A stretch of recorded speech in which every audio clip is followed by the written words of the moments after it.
The very word secrecy is repugnant in a free and open society, and we are, as a people, inherently and historically opposed to secret societies, to secret oaths, and to secret proceedings. We decided long ago that the dangers of excessive and unwarranted concealment of pertinent facts far outweighed the dangers which are cited to justify it. Good day. This is Dane Wigington with Global Alert News for GeoEngineeringWatch.org radio for the week of October 31st, 2015. Another week of planet Earth under siege, with the power structure inmates running the asylum, literally the population, all too willing to go along in their quest to keep the party going and ignore reality as long as possible.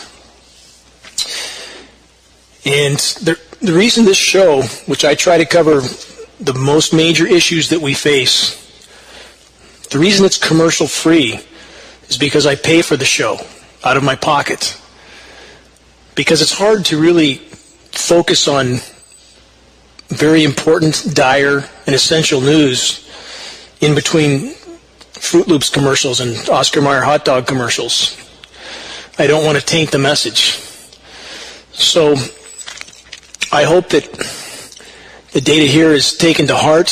Again, this is a job I never wanted, but it's simply something that has to be done.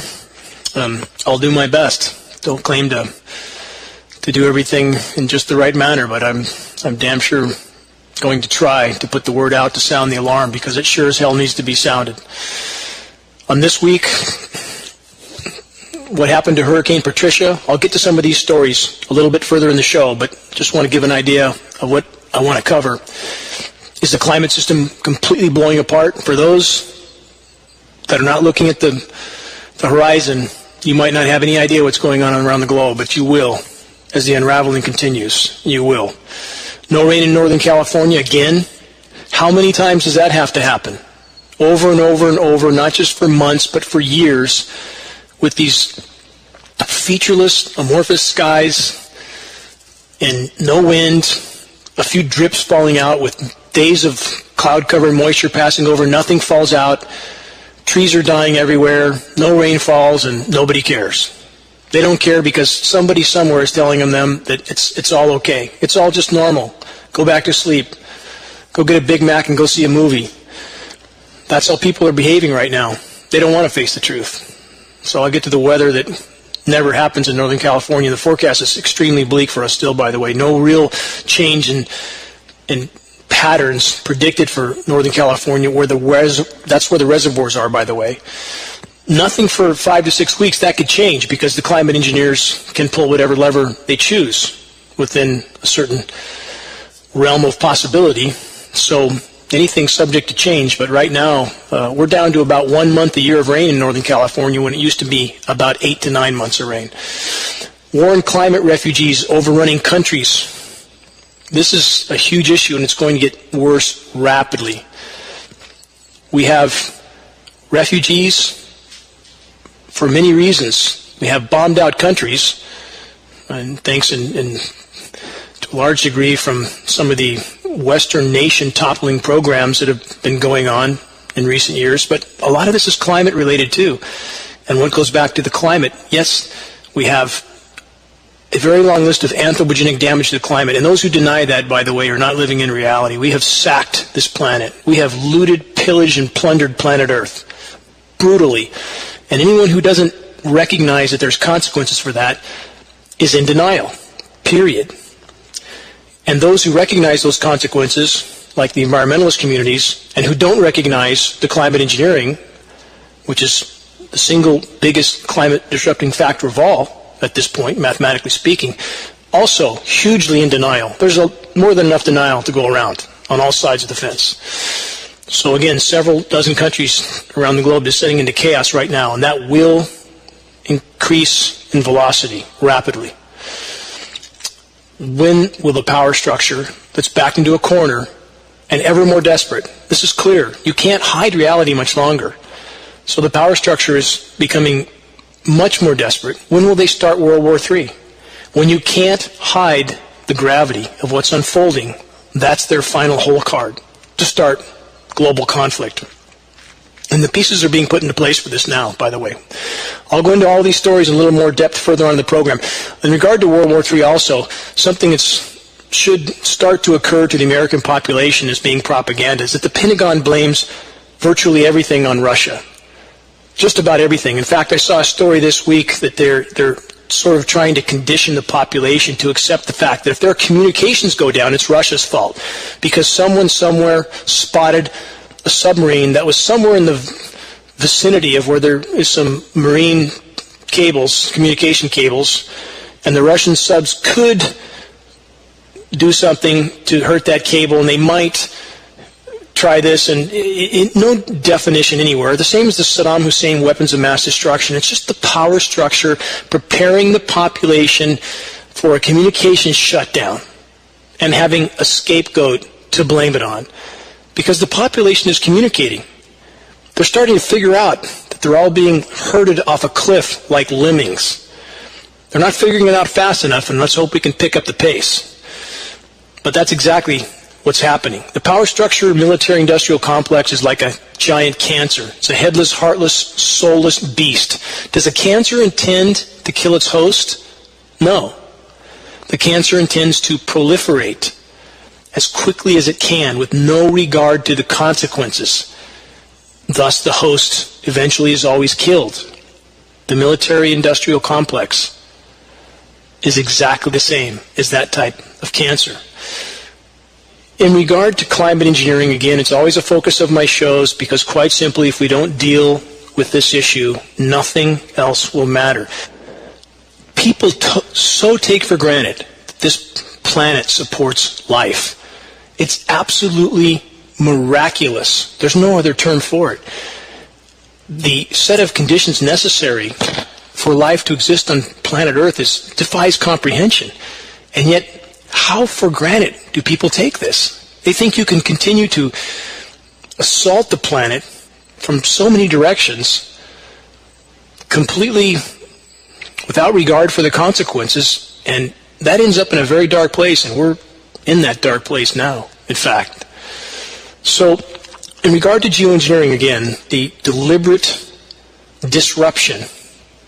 Engineering is really an over-dignified term for what they're doing in our skies. It's simply an assault, a chaotic, toxic, unimaginably destructive assault. But in regard to climate engineering, we're going to use these terms because that's what leads to other data, that's what leads people to information on these terms: climate engineering, geoengineering, solar radiation management. For all those people who deny, for all those media outlets, and that term is really over-dignified for some of them as well, like our local Record Searchlight here in Northern California, who deny, marginalize, sling mud at anybody who talks about these issues and tries to present facts. To all those people, take a good look at National Geographic, the November 2015 issue, cover of the article, a picture of the Earth with the headline statement, "Cool It." And guess what it's about? Geoengineering. Guess what it shows inside? Images of a jet spraying aerosols out the back. This is the biggest elephant in the room. And those people who have publicly done everything they can to hide these crimes will eventually, I believe, and I hope, be held accountable by a population that is justifiably enraged. And again, the denial is rampant, and it's not just the politicized media outlets, the corporate-controlled media. It's also, I'm sorry to say, a great many in the environmentalist community. And I consider myself to be extremely environmentally minded. I would live under any primitive conditions if that's what it took to salvage the planet so my children would have a future. I would live under the most primitive conditions to secure that future for them and other children. So when I use the term environmentalist, it's describing groups and organizations that are so deep in denial that they won't face the elephant above their head. The geoengineering elephant that rampages over in our skies every single day. So, cover of National Geographic GeoEngineering article. I'll get to that article in more depth in a moment. Also, new article. Popular Science says, guess what? We can suppress hurricanes by spraying particles into them. Well, Popular Science is only about 53 years late on this story. Project Storm Fury, well publicized, the intervention with cyclonic rotations, hurricanes, to suppress their strength, started in 1962. Popular Science is a bit behind the curve here. And when they say we could do this, when will people see through it? This has been going on for over a half century. Why else would we have record hurricanes in the Pacific and record absence of hurricanes in the Atlantic? Who's the biggest climate modifier on the planet? Of course. Who else could it be but the biggest military on the planet? The military that's bigger than the next 10 militaries combined. That's our military, of course. So when we have articles like National Geographic, cover article, GeoEngineering, and we have Popular Science talking also about geoengineering, suppressing hurricanes, everything we talk about on this show, everything I've talked about, the hurricane suppression that's been going on that we can see on the radar happening, and yet we have a society that lives in denial, because denial feels good until you hit the wall. If you jump off a 100-story building, maybe you think you're flying, even as you're passing the second story, but when you hit the sidewalk, you realize you weren't flying, you were falling. And that's exactly the predicament of the human race right now. We're passing the second floor, and the sidewalk is our next stop. So while all this is going on, what's mainstream media covered this week? And I'll make this short. But it needs to be heard. Mainstream media headlines this week. I'll only give a half dozen of these. So again, while the planet is disintegrating, countries descending into chaos, completely out of control, juggernaut of total destruction, the military-industrial complex. Here's what mainstream media's stories are. Halloween costumes to avoid. It's critical we know that, I suppose. Jordan, I assume we're speaking about Michael Jordan here, adds bonus to try to sell his house. I feel enriched in knowing that. NFL rookies stuck with $22,000 dinner tab. That's a big one to cover. Famous artists and their cats. Certainly that has global ramifications. Restaurants' dock collapses. How about the whole web of life is collapsing? How about that one? We wouldn't see that with a mainstream media headline. And here's the last one to finish everything off with, and this is really important. Jeb Bush thinks, quote, Supergirl is super hot. That's a headline with mainstream media. What kind of a circus of insanity do we live in? It's completely insane. Let's get to some real news. Global temperatures smash September record by widest margin in history by Eric Holthaus. This is a good article. And the data is solid. It's backed up from sources all over the globe, information from the ground. And I don't have any faith or love for a lot of these sources, whether it's National Oceanic and Atmospheric Administration, National Weather Service, but clearly some of these people are trying to tell the truth now, or there wouldn't be a gag order on them, as we covered last week, a gag order for National Weather Service and NOAA employees placed on them by the federal government. Think about that. What are they hiding, I wonder, when we have now the elephant is getting almost impossible to hide. Again, with National Geographic covering climate engineering, cover article, Popular Science, same thing. So, the temperatures on the ground, you don't need to believe these organizations like NOAA or National Weather Service. The temperatures on the ground, the news from the ground, prove what's happening. It's not a matter of belief. It's a matter of reality. We have film footage of coastlines disintegrating, massive glacier collapse, glacier disappearance, fires all over the globe. We have frontline data. So let me continue with this particular report. Land and ocean temperature percentiles for January 2015. Powered by a huge El Nino and decades of fossil fuel burning, and again, those who don't think that there's a greenhouse gas effect on our planet have not done the science. Geoengineering is a huge problem, but so is putting 100 million tons of CO2 in the atmosphere every single day. It doesn't flow down into space, it stays here. So if you don't think that's a problem, you haven't done your homework. So again, I'm here to stop geoengineering. That's my main focus. But it's important to understand the whole equation. So continuing with the report. Powered by a huge El Nino and decades of fossil fuel burning, last month's global temperatures were truly exceptional, according to new data from National Oceanic and Atmospheric Administration. September 2015 broke the monthly global temperature records by the widest margin of any month ever in recorded history since 1880. The magnitude of this month's record, combined with the fact that 7 months so far this year are now the hottest in history, including the last 5 in a row, means 2015 is now virtually certain to wind up as the Earth's hottest year ever measured, beating last year's record, by the way. Stories on these broken records, the report continues, increasingly sound like a broken record. So we're writing fewer of them at Slate. This is the source where this report came from, unless something truly exceptional happens. And this month, it definitely did. El Niños like this one have the ability to shift weather patterns on the global basis and in general send a huge surge of extra heat in the atmosphere from the warmer than normal tropical Pacific Ocean. Why is the Pacific so warm? One of the reasons why.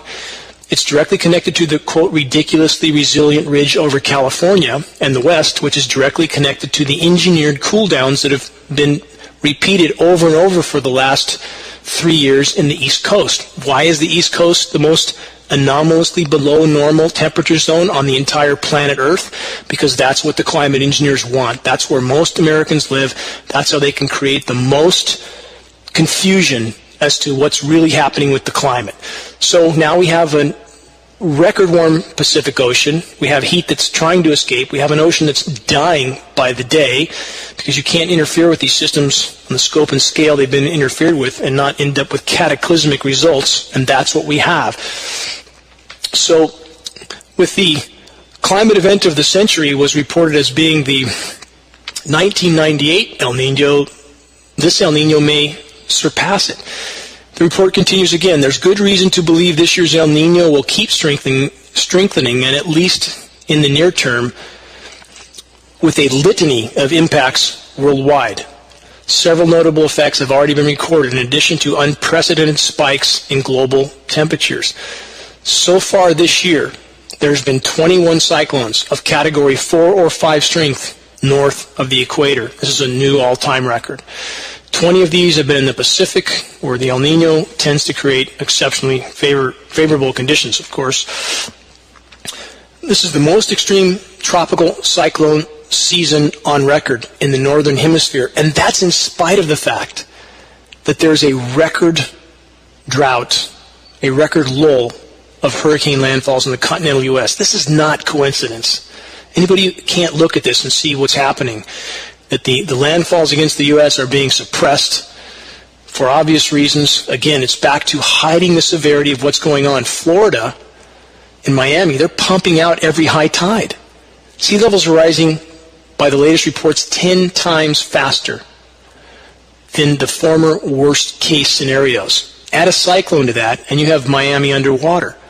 They're simply trying to hide reality for as long as possible from the American public, just like they did last year with the Boston headlines of snow, snow, snow in the warmest year ever recorded. Didn't hear the Weather Channel talking much about that.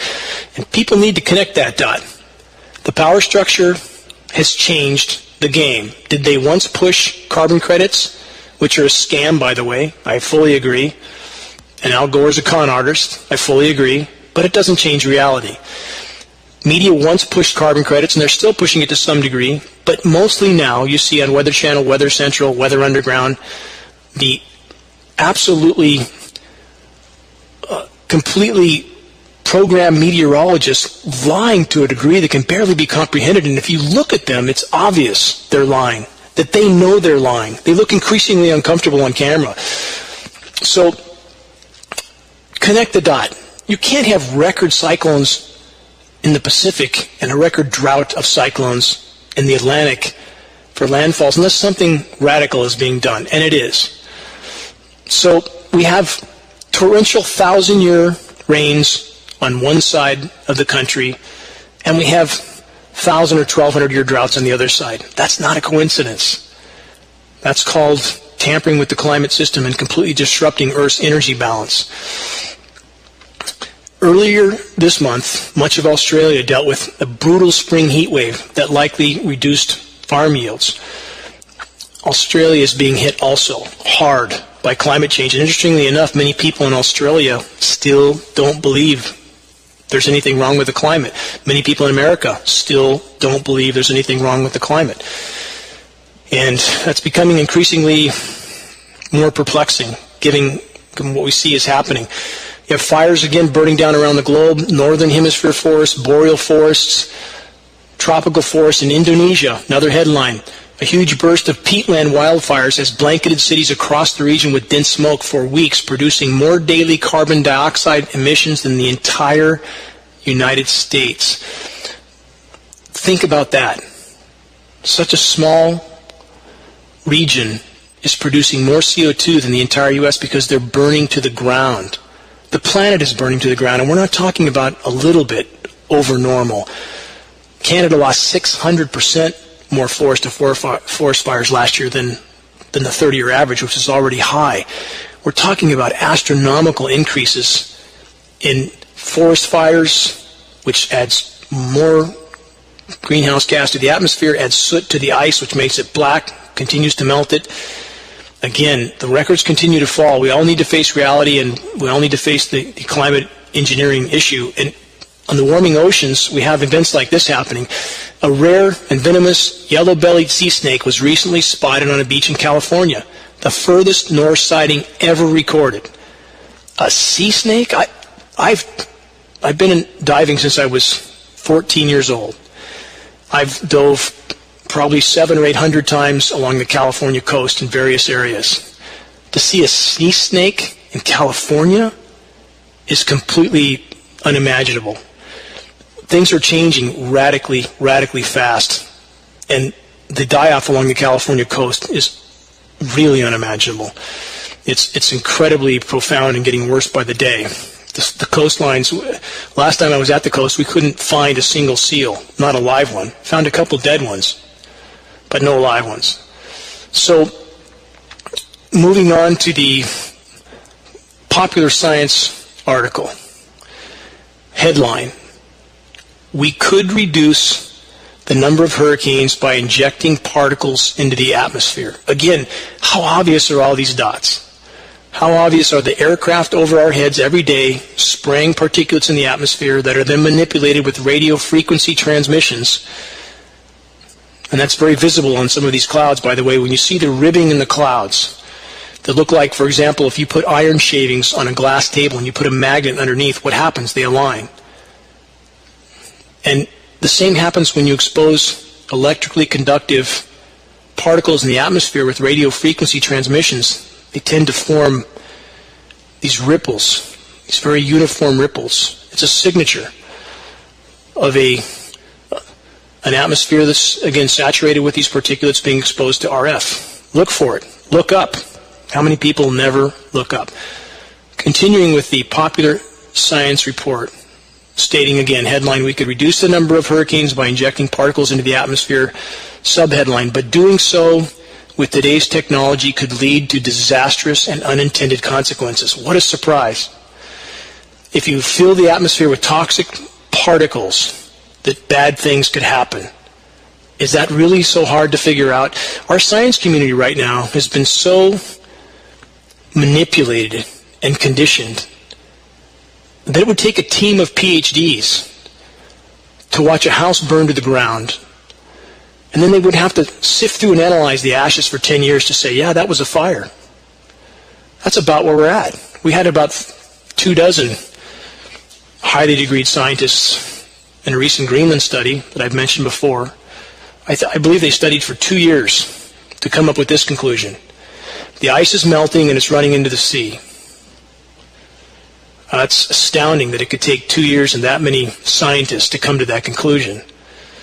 But that's what we face, and we live in a society that has been trained to ignore their sense of reason, to ignore their sense of logic, and to simply accept blindly whatever the quote-unquote experts tell them, no matter how ridiculous it is, that injecting your child with mercury is good for your child.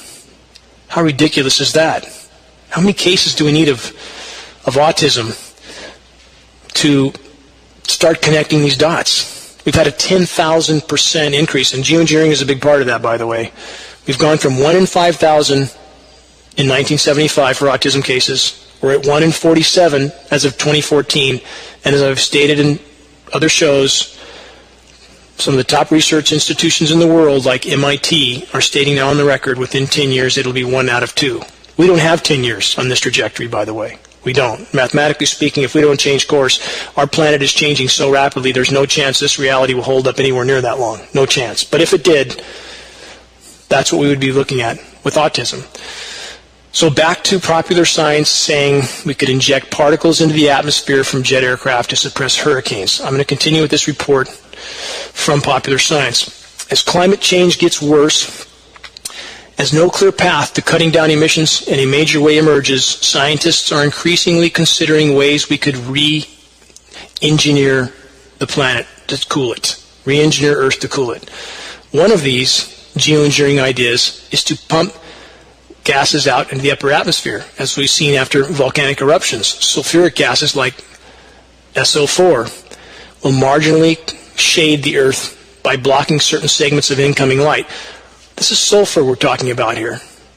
Is that really a cure to fill our atmosphere with sulfur? Just because a volcano has a temporary cooling effect, with a lot of consequences, by the way, atmospherically, they look at these things and decide that it's somehow a cure. They never look at the consequences. The report continues, this sunglasses effect, if sustained, could help to put the brakes on our planet's rising temperatures. Could kill everything on the surface too. But that part not being mentioned. According to a new study out today, such a process could slow one of the most severe effects of climate change, the increase of severe hurricanes. We're back to, again, injecting particles into the hurricanes. Headline on this article, subheadline, we basically have 3 options. The good option is what we've decided not to do. The good option is obviously to quit destroying the planet, to quit filling the atmosphere with CO2. So now we're on to the not so good options, which is to shoot particles into hurricanes. Continuing with the report. Today, a multinational team of scientists has published the first comprehensive breakdown of how sulfates that are dispersed into Earth's stratosphere could dampen hurricanes over the next 50 years. Led by John Moore, the head of China's geoengineering research program, the research group reports that the idea of injecting aerosols from jets, that's the idea, is physically and economically conceivable. And it will probably work, is what this report states. Again, how long has this been going on? How can a publication like Popular Science put out something like this as if this is some brand new idea that they've just come up with, when historical documents prove this has been going on for over a half a century? Because they can get away with a story like this because the population has no clue of what's been happening over their heads for so many decades. No clue. So they can put this out like this is some brand new idea, as if we can't see with our own eyes that the atmosphere is being injected with toxic metal aerosols. And our lab tests prove it, by the way. We have film footage of these tankers spraying at altitude. We have 750-page congressional documents. We have presidential documents. We have 150 patents. How much data do we need to prove this is going on? We have the military documents stating their desire to own the weather. We have every U.S. major leader, every U.S. general stating on the record that climate change is the greatest national security threat of all. Look that up. Search it. Don't believe me. Please don't believe me. Search U.S. military leaders say national security threat is the greatest threat facing the United States. Something along those lines. You'll find lots of quotes from these military leaders. Why would we think they're not doing this? And we know weather warfare has been going on for a half century or more. We know that. We have historical documentation to prove it. Project Popeye in Vietnam, other weather modification programs. It's going on now. I've named in previous shows every single Middle Eastern country that's been destabilized and toppled was first exposed to record-setting drought. Completely brought those societies to their knees, then they were toppled. It's not a coincidence. So now we have Popular Science again reporting that they could do this and it would work and it's economically feasible. Again, still pretending that it's not going on. Their report continues. This is from Popular Science again. In multiple climate models, they found that shading sulfates, shading means these particles, when you scatter them in the atmosphere, they block sunlight, could cool the ocean's surface by enough to effectively half the number of large Katrina-level hurricanes we would otherwise see in our warming waters. Now, we know this is not working because they've been at this for, again, on a significant scale for 65 years. The hurricanes are getting worse. You can only keep a lid on a boiling kettle for so long. And there's consequences, by the way, lots of them. The tunnel vision of academicians in so many cases is truly astounding. So they think that they can just put light-reflecting particles up in the atmosphere, block some of the sun, and everything will be fine. Yeah, those particles are toxic. Yeah, they shred the ozone layer, and they disrupt the hydrological cycle, the rain cycle, and they float down to Earth and contaminate the entire planet. But none of that is considered. None of it. And it's happening now. Look around. Look at the trees around you. Look how they look absolutely awful. How many insects do you see on your windshield? Not many. We know in Northern California the aquatic and terrestrial insect population has crashed by 90% in 10 years. When the bugs go, we won't be far behind. I guarantee it. That's what the math states. This report that I'm reading to you was published in the Journal Proceedings of the National Academy of Sciences. The National Academy of Sciences, by the way, named in the 750-page congressional document that we've already talked about. And we have other documents to back that up that also name the National Academy of Sciences. So how is it we're supposed to believe that these institutions don't know that geoengineering is already going on? We live in a world of lies. We are swimming in a sea of lies. I want to continue with this report. Dumping aerosols. What does that mean? This is quoted right from the report, from Popular Science. Dumping aerosols means to spew particles out the back of a jet aircraft. The report continues. The new study focused on modeling two scenarios in which sulfate aerosols are dumped into the stratosphere from jet aircraft.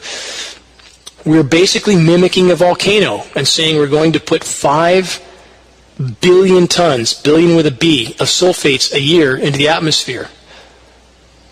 Wow, what could go wrong with that? What could possibly go wrong? Again, from Popular Science and the National Academy of Sciences telling us this. And we'll do that for 50 years, the research team leader says. These sulfates don't stay suspended. Now, again, do we need a scientist to tell us that what goes up will also come down? So he continues, bit by bit they fall out of the air. In the second model, the amount of sulfates is increased to around 10 billion tons per year. 10 billion tons of ultra-fine, inconceivably small nanoparticulates, 10 billion tons a year, and guess who gets to breathe it? Every single one of us. This is a current article in Popular Science magazine. I want to state that. Find it. Look it up. Look up the National Geographic article I spoke about. This is going on above your head every single day. The report continues again. After increasing the injection to 10 billion tons per year after 50 years to match the global economy's steady growing production of CO2, so we're back to the perpetually growing industrialized society paradigm on a finite planet. Also impossible. But we're led to believe here from this article that we can keep growing on our finite planet that's already mostly decimated for another 50 years if we simply put 10 billion tons a year of toxic particles into the air. All this is coming from Popular Science. Both scenarios meaning injecting 5 billion tons or 10 billion tons, are based on a widely used future projection of climate change in which only modest attempts at curtailing CO2 take place. So in other words, we're not going to stop producing CO2. We're just going to spray more and more particles into the atmosphere. What a great idea. The scientists found in their scenario, where sulfate injection is doubled over time, that the incidence of Katrina-level hurricanes could be kept at roughly the rate we see today. So, again, this is the tunnel vision nature of academia, the trained nature of academia right now. To not consider the consequences, to simply, on a computer model, try to calculate that if you fill the atmosphere for 50 years with nanoparticulates that we all get to breathe, and we're breathing now, and that's why everybody's getting sick, that's why Alzheimer's going off the charts, ALS, ADD, asthma, autism, you name it, that if we just do that, we might be able to reduce the number of hurricanes. Well, if we continue doing this, we're all dead. That's a mathematical fact. On this trajectory, with the current die-off rate, in the environment today, we've lost 60% of Earth's wildlife in the last 40 years. 60% in 40 years, and the rate's accelerating. The rate of insect decline much steeper still.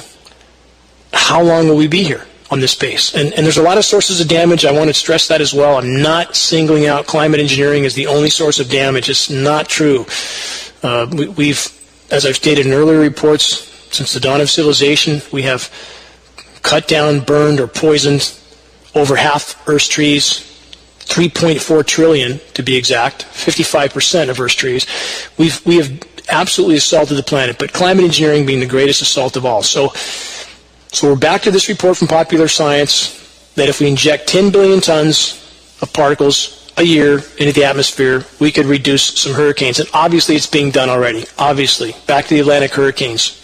10-year drought, no landfalls. Remember all the hurricanes from 2004, 2005, 2006? It was a weekly ordeal. Somebody was getting slaughtered, and then it just stopped. It just stopped. Don't people ask themselves what happened? What's going on? Is that connected to what they hear people talking about with climate engineering? Could there be a connection? Don't people ask themselves these questions? Or is it too easy just to keep your head in the sand? So looking toward history and this hurricane dampening effect discussed in this Popular Science article, the scientists report in their paper the volcanic eruption of Katmai in Alaska in 1912 loaded the northern hemisphere with aerosol sulfates. Again, they're looking at volcanoes like this eruption from 1912. We had Mount Pinatubo in 1992. They look at these eruptions and see that there was a cooling effect, so they decide that they'll just mimic that forever. These cooling effects are temporary, and they cause horrific damage to the ozone layer. You can't just keep doing this. Now, another headline in this report says, again, it's probably the most doable in terms of geoengineering scenarios, which means to fly jets around and spray particles out the back. I hope everybody listening to this show finds a copy of this Popular Science article or searches it online and read it for yourself and connect the dots. This is the world we live in, where the public completely ignores what's happening around them. They ignore parts of the puzzle that they could put together and form a bigger picture. They don't want to know a bigger picture. Most people don't yet want to know what's going on around them. They have too many distractions. The iPhones, the next material acquisition, too many distractions. But that reality is screeching to a halt, absolutely screeching to a halt.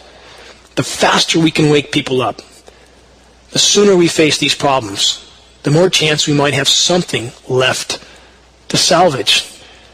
I want to roll through the last 4 paragraphs of this Popular Science article because it becomes truly revealing here.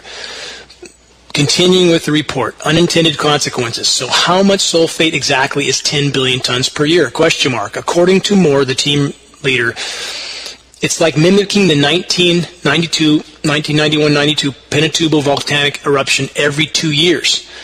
But while that sounds like a staggering amount, Moore says, it's probably the most doable in terms of geoengineering scenarios we have. Now again, that's 10 billion tons a year of toxic particles into the atmosphere, all of which fall to Earth, all of which we inhale in our breathable air column, goes into our food supply, our waters, our soils, everything else, destroys our weather patterns, shreds the ozone layer. I'll continue with the report. He says it's the most affordable we have. The amount is compatible with our existing airline traffic. What does that mean? There's a lot written into this article, and those behind some of these publications are starting to try to speak out. He says, noting that fuel-laden sulfates could be, hypothetically, churned out, i.e. injected, in the airplane exhaust. Where does that dot connect? We have photographs of nozzles mounted on the pylons directly behind the engine exhaust, even on commercial aircraft. Go to geoengineeringwatch.org and look it up.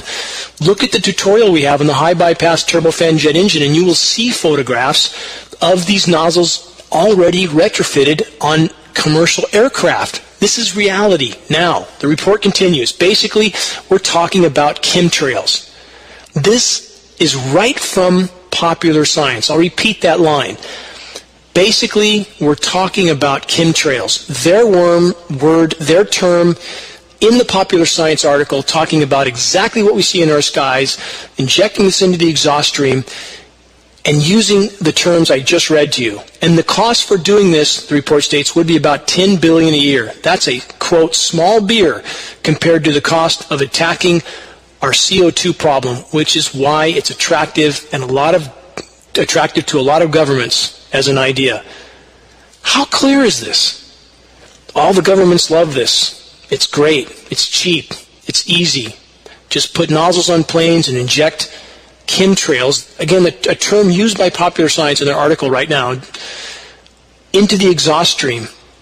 Wake up. People need to wake up. This is exactly what's happening. And this is a current report. This is 3 days old, by the way, or 4 or 5 days old. Just search Popular Science injecting particles to control hurricanes. You'll find this article. So, again, they compare how cheap this is, how attractive it is to governments, and how desirable of an idea it is. Do we really think they're not doing this? Really? Let me continue with the report. The research leader says the global use of shading sulfates is unlikely, and not just because of the cost or unified effort that would be needed. Again, the congressional document we went over last week spoke of 60 countries cooperating as far back as 1978. The report continues, it turns out that using sulfates to do this, to shade the planet, would have devastating unintended effects. We already see these effects. We've already documented these effects. Continuing with the report, like hairspray-laden CFCs produced in mass in the late 20th century that produced a giant ozone hole in the southern hemisphere, and now we have the same hole in the northern hemisphere, the sulfates would eat away at the ozone, wreaking long-lasting damage. Because of this consequence, no one is really seriously looking at implementing this type of geoengineering project using sulfates, Moore says. However, that's the team leader, by the way. He argues one solution could be to design and produce custom-made aerosol particles, which would reflect sunlight, but don't have a corrosive ozone effect. Other geoengineers are already working on designing such particles. Moore argues that his current research, while presently impractical, is still an important step toward identifying how effective or devastating geoengineering approaches would be. Worst case scenario, they could be deployed as an emergency stop-gap measure. Basically, final paragraph from the report says, basically we have 3 options. One's good, one's bad, one's worse. The good option is what we've decided not to do, which is to drastically cut down on CO2. The other 2 options are either business as usual or some geoengineering approach. And we're trying to figure out which one is the worst option, says Moore. Now, think about everything I just went through. One, the proposal of exactly what we already see in the sky, including nozzles mounted in the exhaust stream to put these particles in the exhaust stream, exactly what we have photographs of happening already. We have film footage of military tankers turning on and off at altitude, KC-10s, KC-135s, C-17s. We have photographs of the nozzles mounted on the pylons directly in the exhaust stream on commercial aircraft as well. Not saying commercial personnel are involved at all. These are simply remote systems controlled by other crews and likely activated remotely, we have the discussion of the shredded ozone layer that would be created. So if we stop producing CFCs, chlorofluorocarbons, in the 1980s, how come we now have a massive northern hemisphere ozone hole as well? And most don't know this, by the way. We have a massive northern hemisphere ozone hole. Unbelievably high UV levels, burning the bark off of trees. Look at your trees. Look at the sun-facing side of the trees and see how many you see that have the bark virtually scorched off the tree. This is not natural. It's not normal. And ask yourself this. If it was hairspray cans that was shredding the ozone layer, and we know geoengineering, again, has been going on since at least the late 40s. If it was hairspray cans shredding the ozone layer, do you think that that's really likely, the magnitude of that source of atmospheric pollution? Or do you think it's more likely that unknown hundreds or thousands of jet aircraft spewing known ozone hole destroying particles into the atmosphere is the more likely cause? Where's logic in this equation? They've been at this for 6+ decades. And thus we already have a shredded ozone layer. Thus we already have a completely disrupted hydrological cycle. Thus we have aluminum everywhere in our environment. Everywhere, including in us. We have bee colony collapse disorder. Now we know, related most directly to aluminum contamination, the particle named in geoengineering patents, the particle named by the world's most recognized geoengineer, David Keith. And by the way, if you search David Keith, he's a Harvard professor, search David Keith, Dane, Wigington, search our names together, and you'll find video of me confronting Professor David Keith at an international geoengineering conference, confronting him after a 3.5-hour symposium where he specifically discussed the dumping of billions of tons of sulfate particles into the atmosphere and never mentioned the consequences, and I confronted him on that fact. And see what you think about his answer. His final answer was this after he tried to dodge the question. Professor David Keith, the world's most recognized geoengineer, said to me, and it's on film and on the record, we really haven't studied this scenario or the consequences. Could terrible things happen tomorrow? We don't know. That's how cavalier these people are. That's how careless they are with what they're already doing in the atmosphere. And now you have publications like National Geographic and Popular Science trying to start doing some damage control because they know the population is waking up to this fact, and they're having a hard time getting the word out. And I know they're having a hard time because I was contacted by a National Geographic reporter about 3 months ago who knew this problem was going on, who was trying to find a way to disclose it through the magazine by covering the tree die-off. He was scheduled to come here. He has disappeared off the radar. I had several long phone conversations with him. There's no question he knew what was going on. But as soon as a fire starts to burn, it's put out. It's put out. These reporters are squashed into the ground if they try to address anything. I recently had a BBC reporter contact me also coming here to report on this issue in any way he could. Gone. Off the radar now. We have to work together. We have to stand together, or we're going to fall together.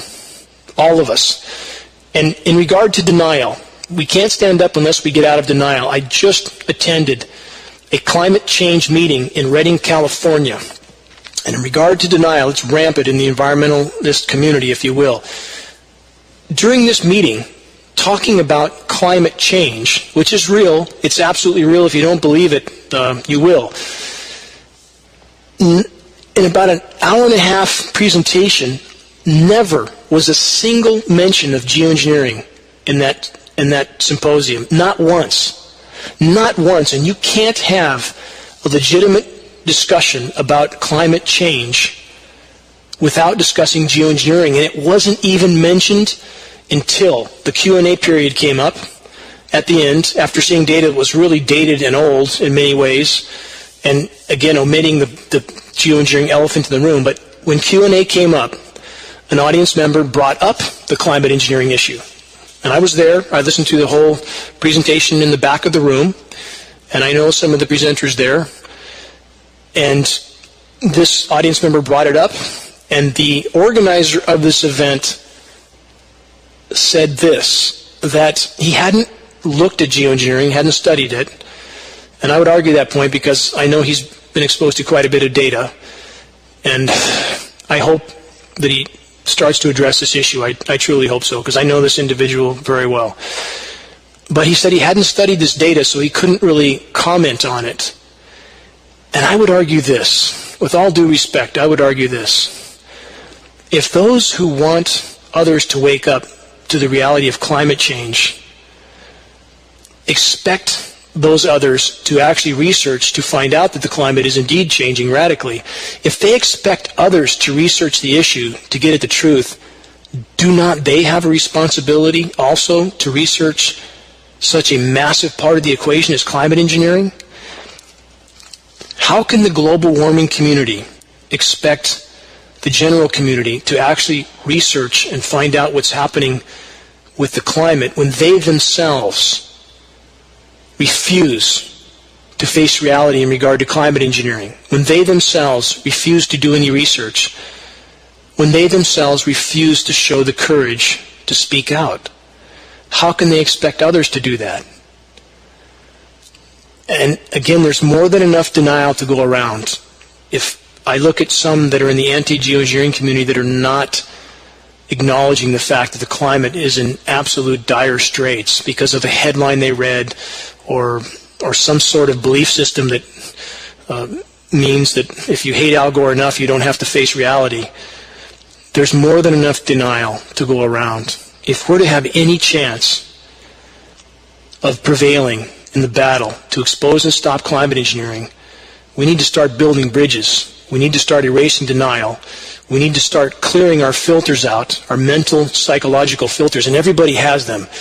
You don't have 600 plus recognized religions around the globe for no reason.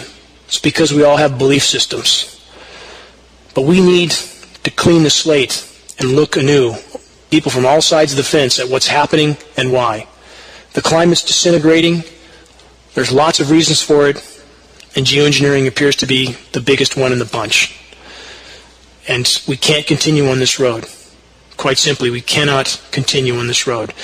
We look at events like Hurricane Patricia, and I want to elaborate on that quickly, which seemed to go away out of the media very quickly when it didn't do anything, when this big cataclysmic storm didn't do anything.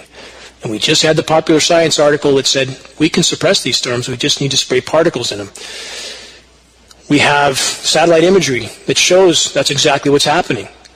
So what did happen with Patricia? All the moisture from Patricia was utilized along the U.S. East Coast to cool it down. I documented this in an article. It's on geoengineeringwatch.org in the recent column. So we see all this moisture migrated to a certain portion where it's utilized for chemical ice nucleation to cool a region down temporarily. That's what happened to the moisture from Hurricane Patricia. They need certain aspects of the climate in order to cool certain regions at certain times. So it didn't do any damage, but it sure provided what they needed to cool down the East Coast. So is the climate blowing apart? It seems to be getting very close to that. Yes. We had a French foreign minister state about 500 days ago that it would be 500 days to a climate chaos, and we're about in that window right now. He stated that on the record. You can search this online. And it appears the climate engineers are unbelievably desperate at this point, willing to do anything to hide the magnitude of what's unfolding to the last possible moment, because once society wakes up to the gravity of what we face, the game will change on that moment. In the 80s, when the pyramid schemes circulated around the country, I went to some of those meetings because I wanted to see the psychology of the people who attended, how they could possibly believe that they would all get paid from a pyramid scheme. And they all seemed to believe this. I was in rooms with locked doors and armed guards with hundreds of thousands of dollars, with several hundred people in the room believing they're all going to get their money from a pyramid scheme. How ridiculous is that? And once the euphoria wore off, once reality set in, those schemes stopped on a dime. And I was simply there to observe the spectacle. That's all. The same is true now. Those in power know that once the population realizes the planet we've known is done, the reality we've known is in its death throes, that the party is over, so to speak, there will be panic, and they know this. So they're trying to hide reality as long as possible, and the fact that society is getting dumber, literally, our cognitive function is going down from breathing these particles. That's a mathematical fact. It's a medical fact. All of this helps the power structure to maintain their power to the last possible moment. They are backed into a corner. They're more desperate than ever. Will World War III be the final card they will play? It sure looks like we're heading that direction because they can't maintain the illusion of the economy. They can't maintain a lot of other things for much longer. Wake up, pay attention, find out what's going on, share it with others around you. Make every single day count in this battle. We have no time to spare, virtually none. Until next week, this is Dane Wigington with GeoEngineeringWatch.org.